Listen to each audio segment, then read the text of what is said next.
माँ बाप का सलूक बच्चों के लिए नहायत अहम होता है, क्योंकि यही सलूक उनकी शख्सियत, एतमाद और मुस्तकबल की बुनियाद बनता है। इस्लामी अखलाकी और नफ्सियाती एतबार से माँ बाप का रवैया कुछ इस तरह होना चाहिए। एक, मोहब्बत और शफकत। बच्चों से मोहब्बत, प्यार और तोजा के साथ पेश आएं। गले लगाना, हौसला अफजाई करना और वक्त देना बच्चे को महफूज और पुरातमाद बनाता है। दो, एहतराम और इज्जत। बच्चों की बात सुनें, उनकी राय को अहमियत दें, उनकी बेइज्जती या तजलील न करें, खास तौर पर दूसरों के सामने। तीन, अदल व इंसाफ। तमाम बच्चों के साथ बराबर सलूक करें। किसी एक को बिला वजह तरजीह देना हसद और नफरत पैदा करता है।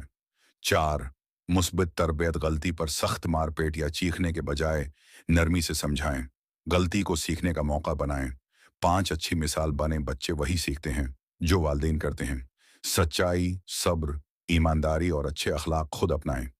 छह, हुदूद और नज्म और जब्त। मोहब्बत के साथ उसूल बनाएं। हद से ज्यादा सख्ती या हद से ज्यादा नरमी दोनों नुकसानदेह हैं। सात, दुआएं और हौसला अफजाई। बच्चों के लिए दुआ करें और उनकी सलाहियतों पर एतमाद जाहिर करें। मायूस किन अल्फाज से परहेज करें। आठ, वक्त देना। सिर्फ सहूलियात देना काफी नहीं, बच्चों के साथ बैठना, खेलना और बात करना भी जरूरी है। अगर आप चाहें तो मैं इस्लामी तालीमात की रोशनी में या जदीद नफ्सियात के मुताबिक तफसील भी बता सकता हूं।